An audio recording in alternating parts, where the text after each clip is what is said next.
Strait of Hormuz si bahari pana kama unavyoweza kufikiri. Ni njia nyembamba inayounganisha ghuba ya Uajemi na bahari ya Oman. Upande mmoja kuna Iran na upande mwingine kuna Oman. Kuna sehemu ambazo ni nyembamba kiasi kwamba meli kubwa za mafuta zinapita kwa mstari maalum tu, kama magari kwenye barabara moja inavyofanya. Na chini ya maji hayo ndipo kuna njia ya mafuta ya dunia. Lakini juu ya maji hayo kuna maisha ya watu.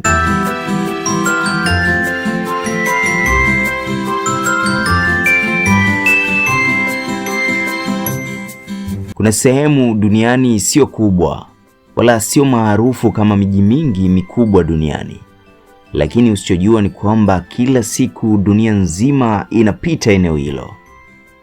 Hii si nyingine bali ni Strait of Hormuz. Na leo hatutaongelea mafuta wala hatutaongelea vita inayoendelea katika eneo hilo. Leo tutaingia ndani kabisa ya maisha ya watu wanaoishi katika eneo hili la Hormuz. Swali muhimu tunaloanza nalo ni hili: unawezaje kuishi mahali ambapo dunia inaweza kubadilika kwa sekunde chache na wewe ukawa wa kwanza kuathirika? Karibu na eneo hili kuna visiwa vingi vidogo. Kisiwa kimoja maarufu ni Qeshm Island. Hapo ndipo utaona kitu cha ajabu zaidi. Kuna mchanganyiko wa ukame wa jangwani na uzuri wa bahari. Milima ya mawe yenye rangi za kipekee, mapango yaliyoundwa na upepo na chumvi, na vijiji vilivyotulia kana kwamba dunia ya nje haipo. Lakini ukweli sio huo. Kila siku meli kubwa zinapita mbele yao. Kila leo wanajua dunia ipo karibu sana, lakini kiuhalisia wako mbali nayo. Watu wanaoishi hapa ni mchanganyiko wa tamaduni za Kiarabu na Kiajemi. Wengi wao ni wavuvi, wafanyabiashara wadogo na wafanyakazi wa bandari. Maisha yao hayana purukushani nyingi kama ilivyo miji mingi ya utafutaji, lakini kuna kitu maalum sana. Wao wamejaaliwa subira na utulivu wa hali ya juu. Watoto wanacheza karibu na maji ambayo meli za mafuta zinapita. Wazee wao wanatazama bahari wakifahamu fika ya kwamba maisha yao yanategemea maji hayo ya chumvi. Lakini kuna kitu kingine cha kipekee zaidi. Watu hawa wamezoea kuishi na hatari isiyoonekana, hatari inayosikika bila kufika. Kwao bahari sio tu chanzo cha chakula, ni njia ya maisha, njia ya biashara, lakini pia ni tishio kubwa sana hivi sasa. Wanaheshimu bahari. Wana hadithi za zamani kuhusu upepo, mawimbi na safari za wahenga.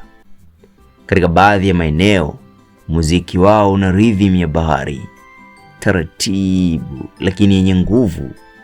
Na chakula chao ni samaki safi, wali pamoja na viungo vinavyonukia vyenye asili ya Kiarabu. Lakini nyuma ya utulivu huo kuna ukweli mgumu sana. Watu hawa wako katikati ya eneo ambalo hivi sasa linaangaliwa na dunia nzima. Wakati wao wanaendelea na maisha yao ya kawaida, juu yao kuna ndege za kijeshi zinapita, meli za kivita zinalinda eneo hilo, na macho ya dunia yakifuatilia kila muda kile kinachotokea pale. United States Navy iko karibu kila wakati katika eneo hilo, na upande mwingine Iran inalinda eneo lao kwa ukaribu mkubwa zaidi. Lakini kwa mwananchi wa kawaida, haya yote ni kama kivuli kinachopita juu ya maisha yao. Hawako vitani, lakini wako karibu mno na mgogoro ambao utaacha doa la dunia. Hebu tafakari hili. Unaamka asubuhi, unaenda kuvua zako samaki, unatazama watoto wako wakicheza, lakini ndani ya moyo wako unafahamu fika kwamba mpo kwenye eneo ambalo kila leo lipo kwenye headlines za dunia. Hilo ndio jambo la kipekee kuhusu watu wanaoishi pale Hormuz.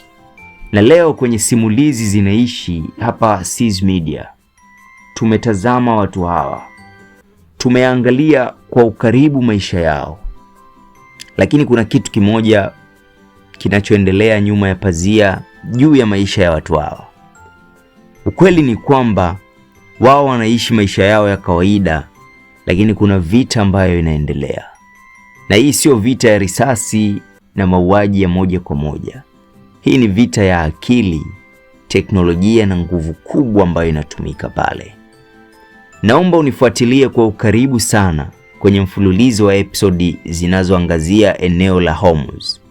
Utafahamu mengi sana. Leo tumeangalia jamii yao inayoishi katika eneo hili, lakini episodi inayofuata nitamulika kwa ukaribu vita ya kimya kimya ambayo kila siku inaendelea katika eneo hili.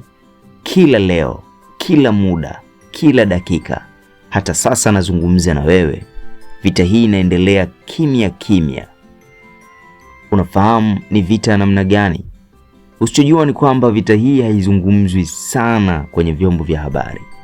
Nami nitakuwekea hapa kwenye mfululizo wa episode za Mlango wa Dunia, Strait of Hormuz.